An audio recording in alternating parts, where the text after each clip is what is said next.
Les tradithérapeutes de la commune de Kandji sont désormais mieux aguerris sur la maladie de l'hémophilie et ils ont été sensibilisés ce mercredi 18 juin 2025 à travers une séance de sensibilisation organisée par l'Association béninoise des hémophiles en collaboration avec la Novo Nordic Hemophilia Foundation. La séance s'est déroulée à la salle de réunion de la mairie de Kandji en présence des membres de l'association et une centaine de participants. Nous avons rencontré une centaine de tradipraticiens qui ont adopté et qui ont été informés sur cette maladie. Il faut avouer aussi que ces tradipraticiens, ce n'est pas une maladie qui est nouveau pour eux, ce n'est pas un mal qu'ils ne connaissent pas. Ils connaissent la maladie, mais jusqu'à présent, ils ne savaient pas encore ce qu'il faut faire pour pouvoir maîtriser l'hémorragie.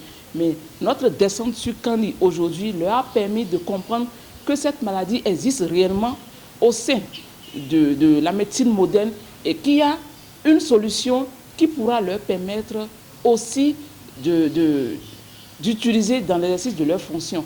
Ils savent aujourd'hui qu'ils peuvent se rapprocher de l'association, qu'ils peuvent se rapprocher du centre de traitement de l'hémophilie pour pouvoir avoir satisfaction par rapport à cette maladie. À travers cette séance de sensibilisation, plusieurs objectifs ont été atteints pour le traitement des hémophiles à Kandji. La sensibilisation de ce matin nous a permis de comprendre qu'il y a encore des lacunes. Ça nous a permis également de renforcer la fraternité entre les hémophiles qui sont ici et les membres de l'association. Le centre de traitement de l'hémophilie par notre partenariat avec la Novo Nordic Hemophilia Foundation nous a permis d'ouvrir, de décentraliser un centre de traitement de l'hémophilie à Kandji aujourd'hui, qui permettra aux familles hémophiles ou bien aux personnes atteintes des troubles de la coagulation de se faire diagnostiquer à Kandji, de ne plus faire un long parcours pour venir à Cotonou pour pouvoir se faire diagnostiquer ou pour avoir leur traitement. Des symptômes au premier réflexe, en passant par les précautions et autres, tous les aspects de la maladie ont été exposés aux participants qui repartent désormais mieux aguerris sur cette maladie. Au terme de la séance, ils ont salué cette initiative de l'Association béninoise des hémophiles. J'ai compris que souvent si tu vois les symptômes qu'on a dit là, faut pas seulement s'arrêter pour dire je veux voir pour faire les traditions. Parce que cette maladie, si ce n'est pas à l'hôpital, comment savoir que tu as ça? Il n'y a pas.